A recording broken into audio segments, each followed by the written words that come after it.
आम्ही सध्या गुवाहाटीत आहे. काय झाडे, काय डोंगर, काय हॉटेल, समझ काय ओके है. पहले बीबी को फोन किया था, वो नहीं उठा रही, इसलिए मेरे दोस्तों को फोन किया था. सूरत चलने के लिए किसने बोला था आपको? फिर वहां से गुवाहाटी, मतलब जहाँ के झाड़ी और डोंगर आपको बहुत पसंद आए, वहां जाने का विचार किसका था?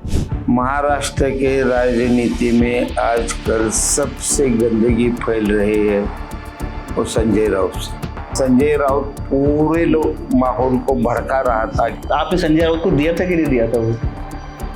पवार साहब की हर स्ट्रैटेजी ये महाराष्ट्र के लिए राजनीति में गंदगी फैलाने की हो गई है. जब आप शिंदे गुट में गए तब आपके विरोधियों ने कहा कि अभी तक के कोई दिक्कत नहीं थी, लेकिन अब बापूजी ने पैसा ले लिया और बहुत पैसा लिया. 50 कोके उनका हो गया, लेकिन ओके मेरा डायलॉग उन्होंने उठा दिया. 50 कोके यार छोड़ दे, ये खोका मुझे जिंदगी दे दी. अभी तक मैं अमित शाह को कभी मिला नहीं. ललन टॉप चुनाव यात्रा पावर्ड बाय मंगलदीप. प्रार्थना की महक प्रार्थना के बाद भी. प्रार्थना की महक प्रार्थना के बाद भी. ललन टॉप की चुनाव यात्रा कोल्हापुर से सोलापुर के रास्ते में थी. हमने सोचा पंढरपुर दर्शन करते हुए जाएंगे, लेकिन जितने लोगों से हम मिल रहे थे उन्होंने कहा कि पंढरपुर जाइएगा विठोबा के पास, लेकिन उससे पहले जाइए सांगोड़ा, क्योंकि आपको वहां मिलेंगे शाहजी बापू पाटिल. आप सोचेंगे कि हम किन की बात कर रहे हैं, लेकिन एक वाक्य आप सुनेंगे, उसके बाद आप तुरंत समझ जाएंगे कि हम किन शख्सियत से आपको मिलवा रहे हैं. बोलिए एक बार बस हमारे दर्शकों को निवेदन. रफीकबाई कुठे आहे तुम्ही? अहो काय नाही, ते फोन बंद करून टाकलाय, रिकुताय वरडायला लागली, माणसं काळजीत पडल्या. ती आम्ही सध्या गुवाहाटीत आहे. काय झाडे, काय डोंगर, काय हॉटेल, समझ काय ओके है. तो ये रफीक भाई ने फोन किया था आपको? नहीं, मैंने आपने फोन किया था उनको पूछने के लिए कि क्या हुआ था? थोड़ा उधर गुवाहाटी में थोड़ा टेंशन आया था सब लोगों को. थोड़ी ये उद्धव सेना जो है वो हमारे घर पे पत्थर डालना, मारना, हमले हुए हमले, हाँ, घर पे हमले करना ये शुरू किया था. तो मैंने थोड़ा सा घर में पहले बीबी को फोन किया था, वो नहीं उठा रही, इसलिए मेरे दोस्तों को फोन किया था. लेकिन मेरे यहाँ कोई हमला करने के लिए आया नहीं. अच्छा, ऐसे आपको सूचना थी कि आपके घर पे हमला हो रहा है? सूचना नहीं थी, टीवी पे उधर देखा है. बॉम्बे के 1-2 एमएलए के घर पे हो रहा था. वो उसके घर पे ही नहीं, उनके गली में कोई पोस्टर बिस्टर फाड़ना करना ऐसा.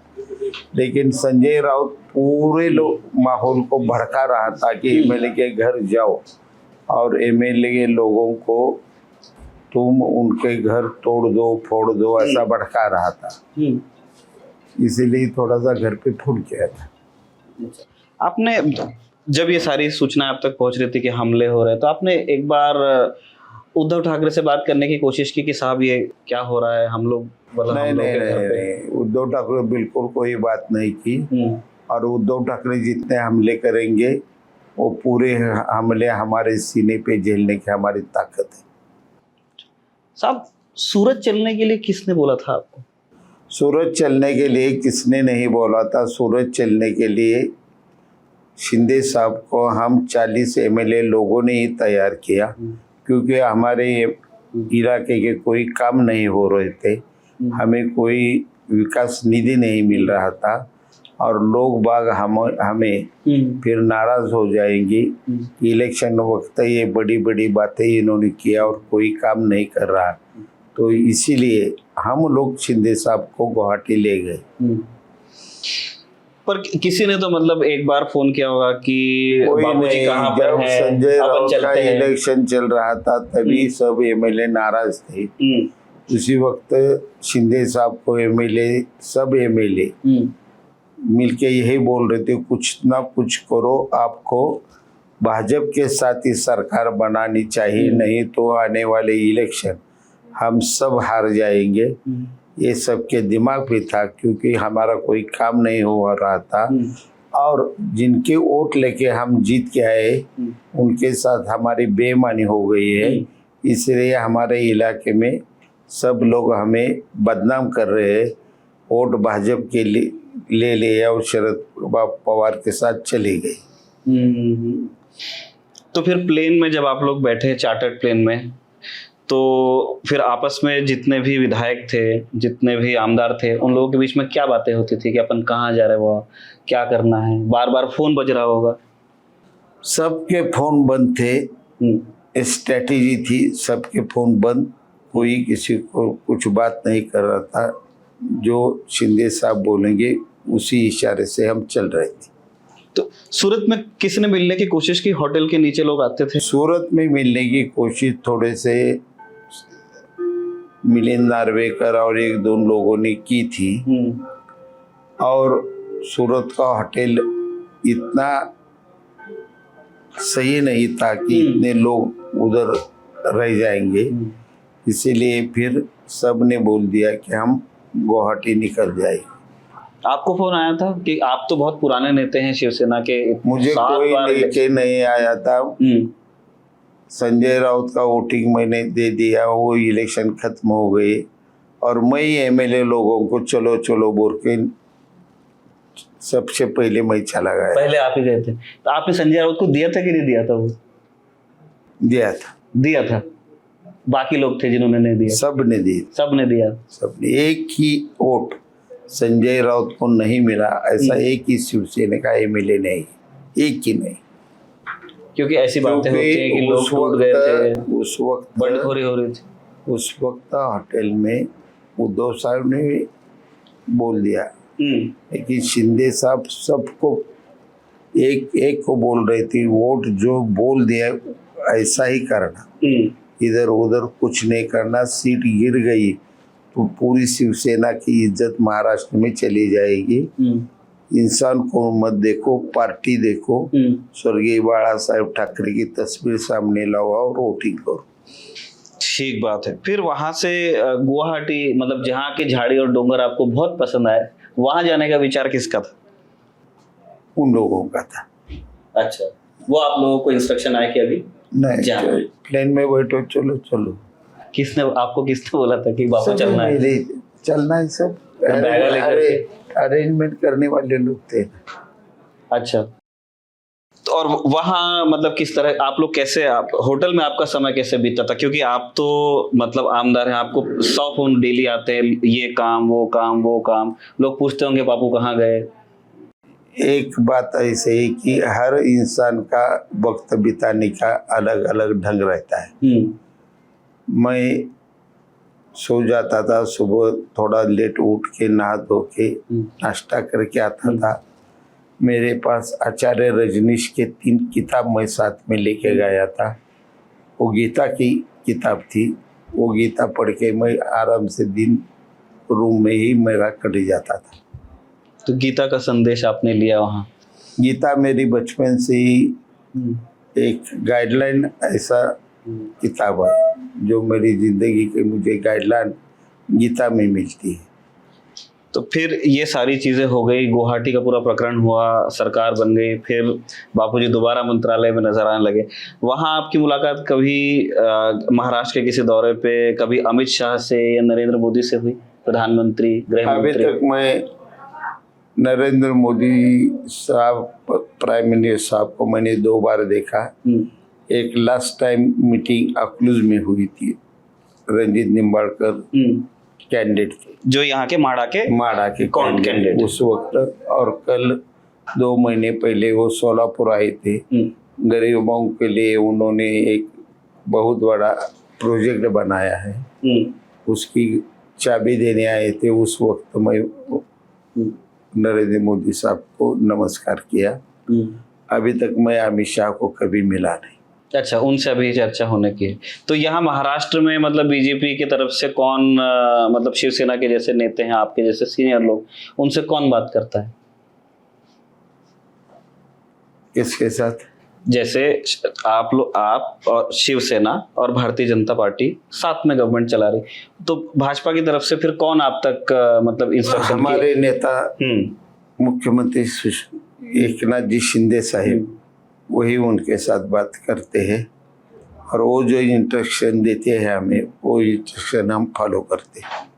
सर एक बात बताइए कि यहाँ मतलब जितने सांगोड़ा के लोग हैं वो जानते हैं कि मतलब बापूजी ने मेहनत तो बहुत की, लेकिन बहुत इंतजार करना पड़ा उनको इलेक्शन जीतने का, 7 बार का इंतजार, और फिर हराया भी तो उनको देशमुख साहब, जो कि 11 बार के एमएलए थे। तो बात होती थी कभी देशमुख साहब से आपकी? देशमुख साहब बार बार अपन एक दूसरे के खिलाफ खड़े होते हैं, बार बार नतीजा ये रहता है, कैसे संबंध थे आपके? मैं इलेक्शन को पहले 90 में फर्स्ट टाइम कॉन्टेस्ट की, और मैं गणपतराव देशमुख को हराने के लिए यहाँ इलेक्शन के लिए नहीं आया था।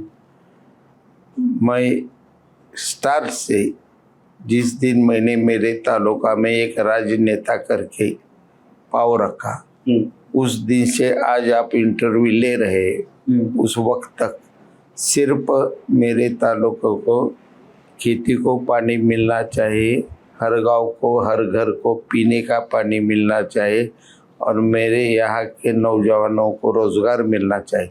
ये 3 प्रोग्राम लेके ही मैंने एक आंदोलन खड़ा किया था। उस आंदोलन का एक पार्ट करके इलेक्शन कॉन्टेस्ट करना यही एक काम था। 2 बार मैंने उनको हरा दिया, उन्होंने मुझे 5 बार हरा दिया। लेकिन मेरे पिताजी और मेरे अंकल ये गणपतराव देशमुख के बहुत अच्छे दोस्त थे। अच्छा, वो संबंध रहा? हाँ, तो गणपतराव को मैं पिता समान मानता था।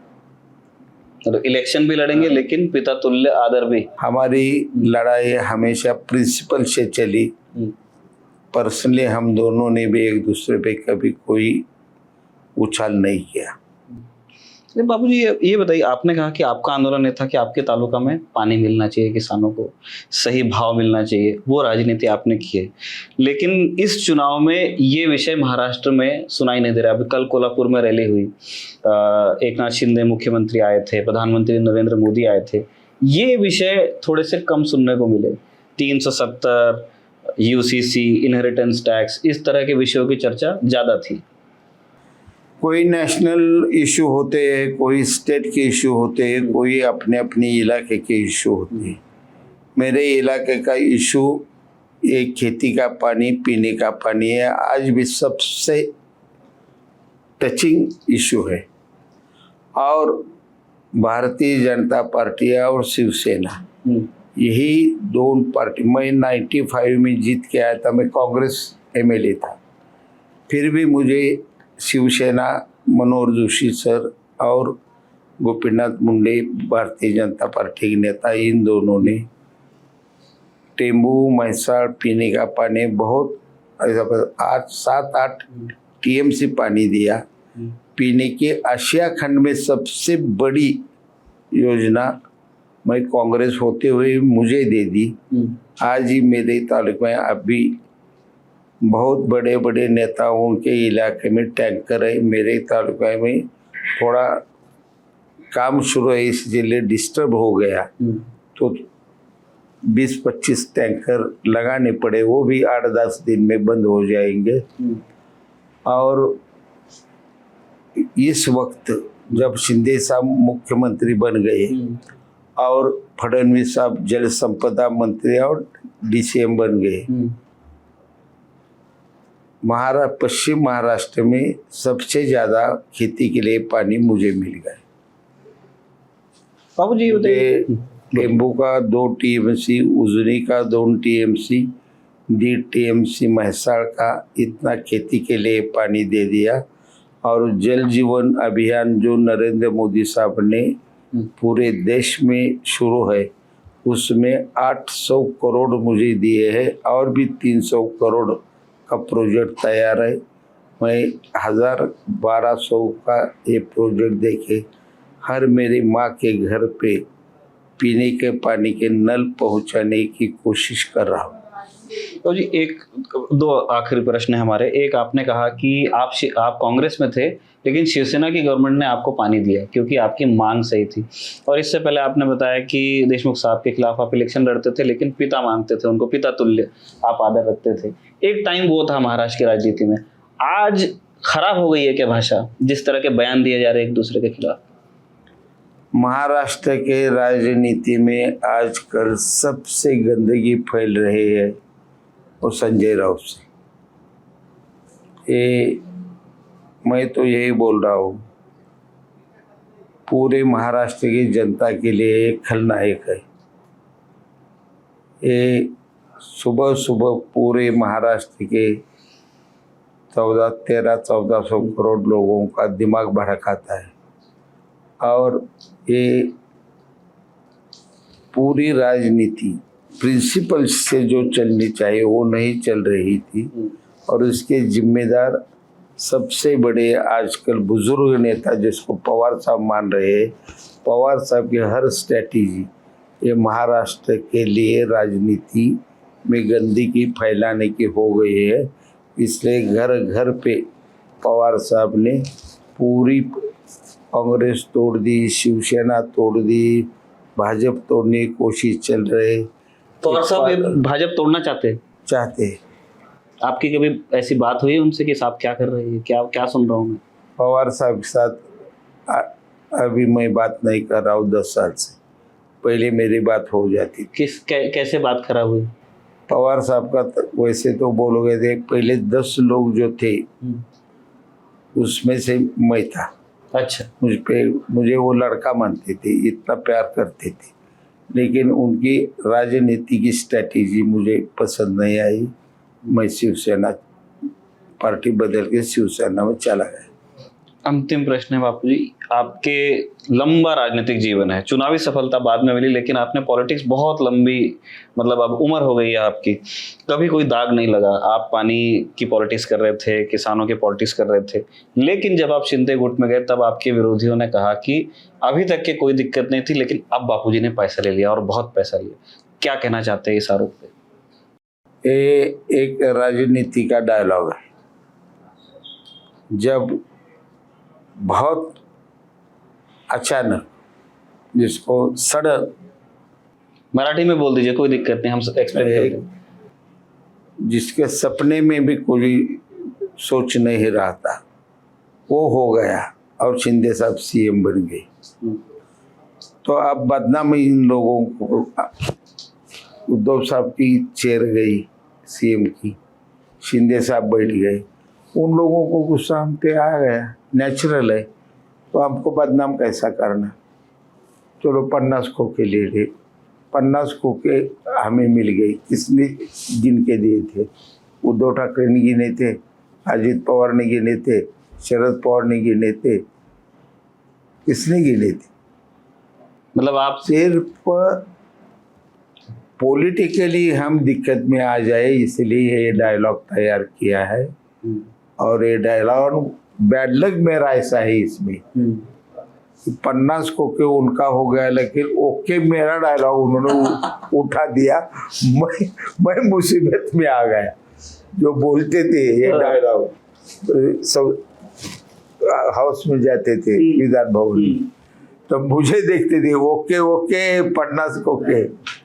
उस वक्त मैं बोल रहा था 50 खोखे यार छोड़ दे, ये खोखा मुझे जिंदगी दे दे तो भी चलेगा। वो पूरे मेरे दोस्त है, राष्ट्रवादी दोस्त है, 50 खोखे की बात हो रही, मुझे 1 करोड़ दे दो। हाँ। पूरे दोस्त है, पुराने दोस्त है, और एक दिल से दोस्ती हर एक के साथ। तो मैं यही बोल रहा था 50 खोखे छोड़ दो यार, ये खोखा दो कोई दे रहा है का तो बात। अच्छा, आपने बोला कि 50 की बात छोड़ो, मेरे को 1 करोड़ दे दो। खोखा दे दो, वही मेरे लिए घर के लिए बहुत हो जाएगा। कोई पैसा वैसा पॉलिटिकली स्ट्रेटेजी है और हो जाती है। ठीक है, धन्यवाद बापूजी, बहुत आनंद आया आपसे बात करके। हमको ऐसा लगता है कि दर्शकों को भी आपको देख करके, आपको सुन करके, आपको जान के बहुत आनंद आएगा। अब ना बस इतना बता दीजिए कि म्हाडा कॉन्स्टिट्यूएंसी में सब लोग बोल रहे हैं कि आप लोग मेहनत तो कर रहे हैं, लेकिन बहुत क्लोज फाइट है और कुछ भी हो सकता है। आपके हिसाब से क्या होगा? मेरे हिसाब से कम 2 लाख और ज़्यादा से ज़्यादा 3.5 लाख वोट से रणजीत सिंह नाइक निंबाळकर ये इलेक्शन जीत जाएगी। और जो लोग बोल रहे हैं कि ये मामला तो 25-30 का ही है, 2 लाख तक नहीं जाएगा। नहीं, लास्ट टाइम भी ऐसे बोल रहे थे कि निंबाळकर 1 लाख वोट से हार जाएगा। तब निंबाळकर 85 1000 वोट से जीता। मोदी जी आएंगे सभा करने यहाँ? मोदी जी मर्सिडीज आ रहे हैं अच्छा, और फडणवीस साहब आज दोपहर को यहाँ आए। बहुत बहुत धन्यवाद बापू जी आपका। इन्हें निकलना था, जैसे उन्होंने बताया देवेंद्र फडणवीस आ रहे हैं, उनका कॉन्वॉय पहुंचने ही वाला है। उससे पहले हमने रिक्वेस्ट की कि सर हमें 15 मिनट दे दीजिए। आपने अपने दफ्तर में हमें जगह दी, हमसे बात की, हमारे दर्शकों के सारे सवालों के उत्तर दिए, उसके लिए बहुत बहुत धन्यवाद आपका। और धन्यवाद दर्शकों का भी जिन्होंने इस बातचीत को देखा है। सांगोड़ा से प्रशांत के साथ मैं हूं निखिल। आप देखते रहिए दी ललन टॉप की चुनाव यात्रा। Lot of thanks.